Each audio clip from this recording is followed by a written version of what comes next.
वो अगला वीडियो है, इससे पहले वाले वीडियो में भी हमने पूरे देश के बारे में डिस्कस किया था। आपने देखा होगा कि राजस्थान में बहुत ज्यादा नुकसान हुआ है, गुजरात में भी हुआ है। राजस्थान में सबसे ज्यादा फसलों को नुकसान हुआ है। अगस्त में सूखा था, जुलाई में अच्छी बारिश हुई, अगस्त में सूखा रहा और सितंबर में जब बारिश नहीं होनी चाहिए थी तब ज्यादा बारिश हुई, जिससे कि फसलों को बहुत ज्यादा नुकसान हुआ है।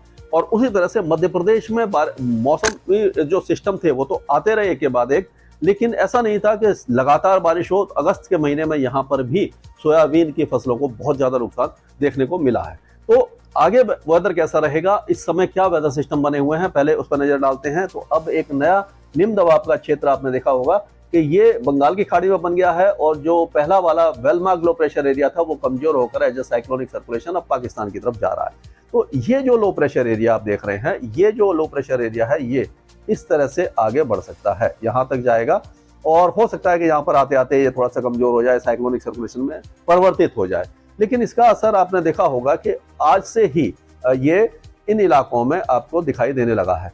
और ये जो है रीवा है, सीधी, सिंगरौली, शहडोल, कटनी, दमोह, नरसिंहपुर, छिंदवाड़ा, सिवनी, बालाघाट, मंडला, डिंडोरी, अनूपपुर, उमरिया, जबलपुर, कटनी, दमोह, ये जो इलाके हैं यहाँ पर मौसमी गतिविधियां अभी शुरू हो जाएंगी और यहाँ पर मॉडरेट शावर्स कई इलाकों में हो सकता है। मूसलाधार बारिश नहीं होगी, जलभराव नहीं होगा, जैसे पहले बाढ़ जैसी स्थिति बनी थी धार, खांडवा वगैरह में, उज्जैन वगैरह, रतलाम वगैरह में, वैसा नहीं दिखाई देगा। लेकिन हाँ, ये जो वेदर सिस्टम है बहुत ज्यादा मजबूत तो नहीं है, लेकिन इन इलाकों में बारिश देता हुआ बाकी जो आज जो बारिश है वो हो सकता है नीमच है, मंदसौर है, रतलाम, जबुआ, अलीराजपुर, बड़वानी, खरगोन, खांडवा, इंदौर, भोपाल, शाजापुर, ये जो इलाके हैं, राजगढ़, विदिशा, भोपाल, इन इलाकों में भी हल्की बारिश देगा। और ये 22 और 23 तारीख को इसकी जो इंटेंसिटी है वो आगे की तरफ बढ़ जाएगी और ये जो पूरे इलाके हैं इन इलाकों में मॉडरेट शावर्स हो सकते हैं। मॉडरेट शावर्स इस इलाके में होगा तो हम कह सकते हैं कि ये जो वेदर सिस्टम फिर वो पश्चिमी मध्य प्रदेश की तरफ आएगा और मध्य प्रदेश को आज से ही शुरुआत होगी और 25-26 तारीख तक पूरे मध्य प्रदेश को बारिश मिल जाएगी। 23, 24, 25 तारीख को जो है मध्य भाग और पूर्वी भाग थोड़ी ज्यादा बारिश देखेंगे, पश्चिमी भाग या मतलब मध्य भाग और पश्चिमी भाग ज्यादा देखेंगे, पूर्वी भागों में बारिश की गतिविधियां थोड़ी कम हो जाएगी। लेकिन जो भिंड, मुरैना, ग्वालियर, श्योपुर, दतिया और शिवपुरी है, टीकमगढ़ है, छतरपुर, इन इलाकों में भी हल्की से मध्यम बारिश होगी। यहाँ बहुत ज्यादा हैवी रेन की संभावना नहीं है क्योंकि जो वेदर सिस्टम आप देखेंगे वो इसी तरह से, यानी कि ये दक्षिणी इधर से होता हुआ इस तरह से जाएगा, यहाँ पर साइक्लोनिक सर्कुलेशन बन जाएगा। तो मध्य प्रदेश में जो बारिश है वो अब जाते जाते एक बार फिर अपना रंग दिखाएगी, मानसून सक्रिय हो जाएगा और ये पूरा जो मध्य प्रदेश है वो अच्छी बारिश देखने वाला है। तो मध्य प्रदेश को अब बारिश से परेशानी, मतलब जो फसल की कटाई है वहां पर तो परेशानी हो सकती है, लेकिन जो भी पानी की कमी है, जमीन में पानी रमेगा क्योंकि लगातार बारिश होगी, 3-4-5 दिन तक बारिश रहेगी और जो मानसून है वो विड्रॉ 26-27 तारीख से पश्चिमी राजस्थान से विड्रॉ यानी कि वापसी होना शुरू करेगा। तो लेकिन वो भी पूर्वी राजस्थान पर थोड़ा रुकेगा और मध्य प्रदेश में टाइम लगेगा। तो अक्टूबर के पहले सप्ताह से ही हम कह सकते हैं कि मानसून की विदाई यहाँ से शुरू हो सकती है। लेकिन तब तक के लिए यहाँ पर एक जो भी वेदर सिस्टम बनेंगे वो यहाँ तक पहुंचेंगे और मध्य प्रदेश के पूरे राज्य में कई इलाकों में बारिश की गतिविधियां देते रहेंगे। तो ये तो मध्य प्रदेश का अपडेट हुआ। अब अगर राजस्थान की बात करें तो आपने देखा होगा कि राजस्थान में नुकसान तो बहुत ज्यादा हुआ है। अब जो साइक्लोनिक सर्कुलेशन है वो यहाँ पर बना हुआ है, इस जगह पर आपने देखा कि वो दक्षिण पश्चिमी राजस्थान और ये गुजरात के आसपास बना हुआ है, तो ये आगे चला जाएगा। तो अभी जो बारिश है वो बाड़मेर के दक्षिणी इलाके, जालोर, सिरोही, ये जो इलाके यहाँ पर तो बारिश की गतिविधियां तेज रहेंगी। बाकी ये जो है जैसे कि पाली हो गया, उदयपुर है, डूंगरपुर, ये चित्तौड़गढ़ वगैरह, झालावाड़, कोटा, बूंदी, कोटा संभाग वगैरह में हल्की फुल्की बारिश की गतिविधियां आपको दिखाई देती रहेंगी आज और कल। उसके बाद एक बार मौसम थोड़ा सा शुष्क हो जाएगा, सूखने लग जाएगा, पूरे इलाके से मौसमी गतिविधियां हट जाएंगी। लेकिन जो अगला वेदर सिस्टम है, जैसे मैंने मध्य प्रदेश में बताया आपको, जो लो प्रेशर एरिया बंगाल की खाड़ी में बन रहा है वो आगे की तरफ जब आएगा तो उसका असर हमें 23 तारीख से दिखाई देगा और 23 तारीख से हमें हो सकता है कि ये जो बारिश है वो यहाँ से दिखाई दे जाए, अलवर से लेकर के ये पूरा जो इलाका है, अलवर, भरतपुर और करौली, धौलपुर, दौसा, ये जो इलाके हैं यहाँ पर छुटपुट बौछारें ही दिखाई देंगी, बहुत ज्यादा एक्टिविटी नहीं होगी।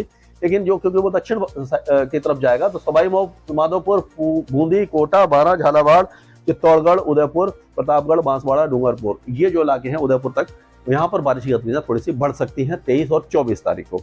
और उस समय एक जो ट्रफ है वो ऊपर की तरफ भी रहेगी और जो वेस्टर्न डिस्टर्बेंस भी सक्रिय हो सकता है। तो पंजाब के साथ साथ जो पंजाब से लगे हुए इलाके हैं यानी उत्तरी गंगानगर, हनुमानगढ़, ये जो इलाके हैं यहाँ पर भी, हरियाणा और पंजाब से जो लगे हुए हैं, यहाँ पर भी हल्की फुल्की बारिश की गतिविधियां उस समय दिखाई दे रही है 25 और 26 तारीख को। और लेकिन उस समय बीकानेर, जैसलमेर, जोधपुर, नागौर और सीकर वगैरह ये इलाके मेरे ख्याल से तो शुष्क रहने वाले हैं, यहाँ पर बारिश की गतिविधियां नहीं होंगी। बाड़मेर में भी उस समय, बाड़मेर और जोधपुर में भी उस समय बारिश नहीं होगी। ये आखिरी बारिश हम कह सकते हैं कि इन इलाकों के लिए हमें दिखाई दे रही है। और फिर 27 तारीख से, 26 या 27 तारीख से यहाँ पर सेंट्रल पाकिस्तान या ये राजस्थान के ऊपर एक एंटी साइक्लोन बन जाएगा। साइक्लोनिक सर्कुलेशन जब होता है, आपको मालूम है कि वो इस तरह से हवाएं घूमती है और ऊपर की तरफ उड़ती है, बादल बनाती है। लेकिन एंटी साइक्लोन में जो विपरीत चक्रवाती हवाओं का क्षेत्र है वो घड़ी की दिशा में इस तरह से हवाएं घूमती हैं, और ये जो हवाएं हैं वो इस तरह से, यानी कि सिंध, बलूचिस्तान और सेंट्रल पाकिस्तान, थार डेजर्ट से ये जब आती है तो नमी कम हो जाती है, बादल बनना बंद हो जाते हैं और मौसम सूख जाता है। तो ये मानसून के विड्रॉल का एक तरह से संकेत होता है। जब हवा में बहुत ज्यादा नमी कम हो जाए और आसमान साफ होने लग जाए और पश्चिमी हवाएं लगातार, पश्चिमी और उत्तर पश्चिमी हवाएं लगातार चलें, तो मानसून की विदाई शुरू हो जाती है। तो 26-27 तारीख से हमें उम्मीद है कि जैसलमेर, जोधपुर, बाड़मेर और जो बीकानेर, चूरू, इन इलाकों से मानसून विड्रॉ होना शुरू हो जाएगा। लेकिन 26-27 तारीख तक हमें जो उम्मीद है वो बारिश की गतिविधियां पूर्वी राजस्थान में बरकरार रहेंगी, हल्की से मध्यम रहेंगी, बीच बीच में होती रहेगी, बीच में हटेगी, लेकिन यहाँ पर बारिश रहेगी। और मंथ के एंड में जाकर के मानसून पूरे राजस्थान से विदाई ले लेगा। और ये हम कह सकते हैं कि जो 23 तारीख से लेकर के 25-26 तारीख तक पूर्वी राजस्थान में और दक्षिण पूर्वी राजस्थान में जो बारिश की गतिविधियां हैं वो इस सीजन की आखिरी बारिश होगी। इसके बाद चांसेस बहुत कम है। मानसून जब विदाई लेने लग जाता है तो उसके बाद लोकलाइज्ड वेदर एक्टिविटी एक दो हो जाती है, लेकिन जो मानसून की झमाझम बारिश है, जो नुकसान पहुंचाने वाली बारिश है, वो अब दिखाई नहीं देगी आपको। तो ये कह सकते हैं कि अब जो जलाशय आपके भर चुके हैं, पानी जमीन में है, और आगामी फसल जो रबी की फसल है उसके लिए काफी ज्यादा फायदा हुआ। हालांकि जो खरीफ की फसल को जो नुकसान हुआ वो तो आपदा थी, प्राकृतिक आपदा थी, इस बार का मौसम ऐसा था, अल नीनो का इम्पैक्ट था, और ये बाद में इंडियन ओशन डायपोल और एमजेओ जो फायदा पहुंचाता है मानसून में, फायदा तो उसने पहुंचाया लेकिन फसलों के लिए नुकसान भी पहुंचाया। स्काईमेट वेदर में मौसम से जुड़ी जानकारी और लाइव मौसम खबरों के लिए हमारे YouTube चैनल को सब्सक्राइब करें और बेल आइकॉन दबाकर हर